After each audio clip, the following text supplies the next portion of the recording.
जलते घर को देखने वाले, फूस का छप्पर आपका है, आग के पीछे तेज हवा है, आगे मुकद्दर आपका है। उसके कत्ल पे मैं भी चुप था, मेरा नंबर अब आया है, और मेरे कत्ल पर आप भी चुप हैं, अगला नंबर आपका है। यह कहावत इस वक्त अगर किसी के ऊपर सबसे सटीक बैठ रही है तो वो है ममता बनर्जी, क्योंकि यही वो टीएमसी है जो एक समय में दूसरों के घरों को जलाया करती थी। इसी के गुंडे अगर किसी बीजेपी के कार्यकर्ता की हत्या करते थे तो 2 दिन पहले उस भारतीय जनता पार्टी के कार्यकर्ता की पत्नी को सफेद साड़ी भिजवाया करते थे। लेकिन वो कहावत है ना, बोओगे बबूल तो आम थोड़ी ना निकलेगा। बीते 15 वर्षों में तृणमूल कांग्रेस के कार्यकर्ताओं ने जो बोया, आज ये उसी का परिणाम है कि पूरे सोशल मीडिया पर ऐसी तस्वीरें आ रही हैं जहां भारतीय जनता पार्टी की प्रचंड जीत के बाद बंगाल की जनता अलग अलग सड़कों पर निकलकर तृणमूल कांग्रेस के गुंडों को उन्हीं की भाषा में जवाब दे रही है। टीएमसी के उन दफ्तरों को खाली करवाया जा रहा है जहां पर पहले किसी का घर हुआ करता था या फिर किसी और पार्टी का दफ्तर था, वहां पर जनता घुसकर दफ्तरों को खाली करवा रही है। साथ ही आपको वो तस्वीर याद होगी जब खामेने के खिलाफ प्रोटेस्ट के लिए महिलाएं उसकी जलती तस्वीर से सिगरेट जलाती थी। उसी प्रकार से पश्चिम बंगाल से तस्वीरें आ रही हैं जहां लोग ममता की जलती तस्वीर से सिगरेट जला रहे हैं। इसके अलावा एक और हैरान करने वाली तस्वीर सामने आई जहां कई लोग सड़क पर लेनिन की मूर्ति को उखाड़ कर फेंक रहे हैं। पश्चिम बंगाल में हो रही इस क्रांति से आपको आज अवगत करवाएंगे। नमस्ते, मेरा नाम नीतीश ठाकुर है और आप दी अदर साइड देख रहे हैं।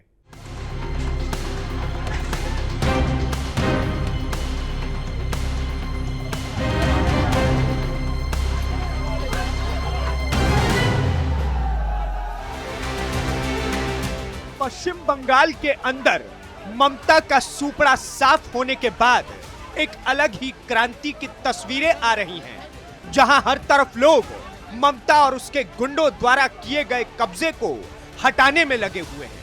और ऐसा बिल्कुल मत सोचिएगा कि यह सब कुछ केवल भारतीय जनता पार्टी के कार्यकर्ता कर रहे हैं, बल्कि इसमें कांग्रेस और कम्युनिस्ट पार्टी के लोग भी बढ़ चढ़कर हिस्सा ले रहे हैं। सबसे पहले आप इस तस्वीर को देखिए जो बिजपुर से आई है। इसमें आपको तृणमूल कांग्रेस के बड़े नेता और एमएलए सुबोध अधिकारी नजर आएंगे, जो अपने सुरक्षा कर्मी और लाव लश्कर के बीचों बीच चलते हुए दिख रहे हैं।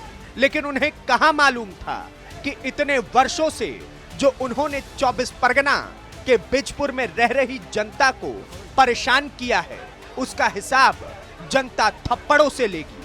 तस्वीरों में आपको नजर आएगा टीएमसी के एमएलए को जनता ने बुरी तरीके से पीटा है।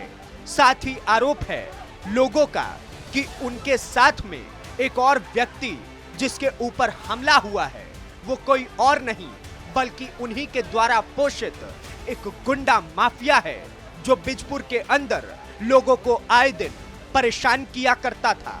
हालांकि इसके बाद प्रशासन एक्शन की तैयारी में जरूर है, लेकिन यह तस्वीर अब पूरे सोशल मीडिया पर वायरल हो चुकी है। तो देखा आपने किस प्रकार से ममता के करीबी सुबोध अधिकारी को जनता ने बुरी तरीके से पीटा, जिसे देखकर सभी हैरान रह गए। हालांकि आपको बताते चले कि ये वही सुबोध अधिकारी हैं जिन्हें ईडी सीबीआई ने पूछताछ के लिए समन भेजा था तो वो भाग उठे थे, जिसके बाद उनका नाम भगौड़ा ही पड़ गया था। हालांकि तस्वीरों का सिलसिला यहीं पर खत्म नहीं होता। आपको याद होगा जब ईरान में खामेने के जुल्म बढ़ते चले गए थे, तब कई महिलाओं ने सड़कों पर उतरकर खामेने के खिलाफ एक अलग प्रकार का प्रदर्शन किया। और प्रदर्शन भी कुछ उस प्रकार से कि महिलाएं खामेने की फोटो को जलाती थी और उसके बाद उस जलती तस्वीर से सिगरेट जलाती थी। अब बंगाल से भी कुछ वैसी ही तस्वीर सामने आई है, जहां लोग ममता की तस्वीर को जलाकर उसमें सिगरेट जलाते हुए नजर आ रहे हैं। माथे पर भगवा पटका, चेहरे पर भगवा गुलाल, हाथों में ममता बनर्जी की तस्वीर। बंगाल में हो रहा ममता के खिलाफ प्रदर्शन की एक अलग ही तस्वीर सोशल मीडिया पर वायरल है, जहां एक युवक प्रतिशोध में भरा हुआ है। सबसे पहले आप देखिए उसके हाथों में ममता बनर्जी की तस्वीर वाली पोस्टर है। वो जेब से लाइटर निकालता है, उस लाइटर से ममता बनर्जी की तस्वीर को जलाता है और उसके बाद उसी सुलगती तस्वीर से सिगरेट जलाता है। यह वीडियो इस वक्त पूरे सोशल मीडिया पर वायरल है। कई लोग इस वीडियो का विरोध कर रहे हैं और लिख रहे हैं कि इस प्रकार के कृत्य नहीं होने चाहिए, ये लोकतंत्र के खिलाफ है। वहीं एक दूसरा वर्ग है जो कह रहा है कि इस युवक के द्वारा किया गया ये कार्य बिल्कुल सही है, क्योंकि यही वो तृणमूल कांग्रेस है जिसकी सांसद सायोनी घोष शिवजी का अपमान करते हुए सोशल मीडिया पर फोटो अपलोड करती थी। तो फिर ये ममता क्या चीज है? लोगों का कहना है कि बंगाल की जनता के साथ जो इतने वर्षों से शोषण हुआ, अब उसका खामियाजा भी ममता को ही भुगतना पड़ेगा। एक और तस्वीर है जो कल से ही सोशल मीडिया पर सुर्खियां बटोर रही है, जिसमें कई लोगों की भीड़ एक साथ एकजुट होकर मुर्शिदाबाद के एक चौराहे पर लेनिन, जो कि कम्युनिस्ट विचारधारा का एक प्रमुख चेहरा माना जाता है, उसकी मूर्ति को उखाड़कर फेंक रहे हैं। इसके अलावा वहां के लोगों की मांग है कि लेनिन की मूर्ति उखाड़कर वहां पर छत्रपति शिवाजी महाराज या फिर गोपाल पाठा की मूर्ति लगनी चाहिए, जिसे लेकर इस वक्त कम्युनिज्म के गलियारे में खूब चर्चा है और टीएमसी के नेताओं ने इसे लेकर भारतीय जनता पार्टी के ऊपर निशाना साधा है। ये जो बिना सर की मूर्ति आप अपने स्क्रीन पर देख रहे हैं, ये कम्युनिस्ट विचारधारा के जनक लेनिन की मूर्ति है। ये मूर्ति पश्चिम बंगाल के मुर्शिदाबाद के एक चौराहे पर लगी हुई थी, लेकिन भारतीय जनता पार्टी की प्रचंड जीत के बाद कई लोग क्रोध में आकर इस मूर्ति को तोड़ने पहुंच गए। उनका कहना था जिस लेनिन का पश्चिम बंगाल से कोई लेना देना ही नहीं है, उसकी मूर्ति यहां पर नहीं होनी चाहिए। जिसके बाद गुस्साई भीड़ ने लेनिन की मूर्ति को तोड़ना शुरू कर दिया, जिसके बाद वहां के लोगों ने मांग की कि यहां पर गोपाल पाठा की मूर्ति होनी चाहिए, जिन्होंने हिंदुओं की रक्षा के लिए 1946 में जान दांव पर लगा दी। इसके अलावा उनका कहना था यहां पर छत्रपति शिवाजी महाराज की मूर्ति लगनी चाहिए। यह दृश्य देखकर कई राष्ट्रवादियों ने इसे सही ठहराया और कहा कि बिल्कुल बंगाल के लोगों की मांग पूरी होनी चाहिए। एक और तस्वीर आसनसोल के गोविंदपुर से सामने आई है, जहां तृणमूल कांग्रेस के कैंप पर लोगों ने हमला कर दिया और खूब तोड़फोड़ की, जिसके बाद सीएपीएफ के जवान उन्हें खदेड़ते हुए नजर आ रहे हैं। यह तस्वीर पश्चिम बंगाल के आसनसोल से सामने आई है, जहां गोविंदपुर इलाके में टीएमसी के पार्टी कैंप के ऊपर गुस्साई भीड़ ने हमला कर दिया, जमकर कुर्सियां भी तोड़नी शुरू कर दी, जिसके बाद टीएमसी के लोग भागते हुए नजर आए। लेकिन कुछ ही क्षणों में तस्वीर बिल्कुल पलट गई। जो लोग वहां पर तोड़फोड़ कर रहे थे, उनके ऊपर सीएपीएफ के जवानों ने डंडे बरसाना शुरू कर दिया, जिसके बाद उपद्रवी भीड़ वहां से भाग खड़ी हुई। यह तस्वीर इस वक्त पूरे पश्चिम बंगाल से सामने आ रही है, जो हैरान करने वाली है। हालांकि गृह मंत्री अमित शाह का कहना है कि इस प्रकार के कोई भी कृत्य नहीं होने चाहिए।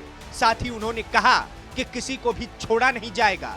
जो पश्चिम बंगाल के अंदर भारतीय जनता पार्टी की जीत के बाद ये सोच रहा है कि वो भाजपा की आड़ में इस प्रकार से पश्चिम बंगाल में आग लगाने की कोशिश करेगा, उसके खिलाफ सख्त से सख्त कार्रवाई होगी। तो देखा आपने, पश्चिम बंगाल से आ रही ये तस्वीर सिर्फ तस्वीरें नहीं है, ये एक मानसिकता का विस्फोट है। ये उस गुस्से की आग है जो वर्षों से अंदर ही अंदर सुलग रही थी, और जब सत्ता बदली तो वो लोग और वो आग सड़कों पर उतर आई। लेकिन यहां एक बहुत बड़ा सवाल खड़ा होता है, क्या यही लोकतंत्र है? क्या हिंसा का जवाब हिंसा से किया जाना चाहिए? क्या बदले की राजनीति सच में किसी राज्य को आगे ले जा सकती है? देखिए, यह सच है कि बंगाल ने पिछले कई सालों में राजनीतिक हिंसा देखी है। यह भी सच है कि कार्यकर्ताओं पर, भारतीय जनता पार्टी के कार्यकर्ताओं पर खासतौर पर हमले हुए, परिवार तबाह किए गए और कई बार कानून व्यवस्था पर भी सवाल उठे। लेकिन अगर आज वही सब कुछ दूसरी तरफ से होने लगे तो फर्क क्या रह जाएगा? आज जो लोग सड़कों पर हैं, जो दफ्तरों को खाली करवा रहे हैं, जो मूर्तियों को गिरा रहे हैं, जो तस्वीरें जला रहे हैं, उन्हें यह समझना होगा कि सत्ता बदलना एक बात है, लेकिन व्यवस्था को बदलना उससे भी बड़ी जिम्मेदारी है। क्योंकि अगर आज भी आप वही करेंगे जो कल आपके साथ हुआ था, तो यह सिलसिला कभी खत्म नहीं होगा। यह बदले की आग एक दिन सब कुछ जला देगी और फिर ना कोई विजेता बचेगा, ना कोई हारने वाला। नई सरकार के सामने सबसे बड़ी चुनौती यही है कि वो इस गुस्से को नियंत्रित करे, कानून का राज जो है उसे स्थापित करे। और इसमें हालांकि गृह मंत्री अमित शाह काफी तेजी से एक्शन भी ले रहे हैं। यह संदेश दिया जा रहा है कि अब बंगाल बदलेगा, लेकिन कानून के रास्ते से, विकास के रास्ते से, ना कि अराजकता के रास्ते से। और विपक्ष के लिए भी यह वक्त है आत्ममंथन का कि आखिर कहां चूक हुई, क्यों जनता का भरोसा टूटा और कैसे उसे दोबारा हासिल किया जाए। क्योंकि लोकतंत्र में हार और जीत दोनों अस्थायी होते हैं, लेकिन अगर समाज टूट गया, अगर लोग आपस में ही लड़ने लगे, तो उसका नुकसान पीढ़ियों तक जाता है। इसलिए जरूरत है ठंडे दिमाग से सोचने की, कानून का सम्मान करने की और सबसे जरूरी बंगाल को फिर से उस पहचान तक ले जाने की जहां उसे उसकी संस्कृति, उसकी शांति, उसकी बौद्धिक विरासत के लिए जाना जाता है। बाकी आप क्या सोचते हैं इस पूरी खबर को लेकर के और सोशल मीडिया पर आ रहे इस ट्रेंडिंग वीडियोस को लेकर के, हमें कमेंट बॉक्स में जरूर बताएं। और इसी प्रकार से देश दुनिया की हर बड़ी खबर से जुड़े रहने के लिए कैपिटल टीवी को सब्सक्राइब करें। धन्यवाद, नमस्कार, जय हिंद, जय भारत।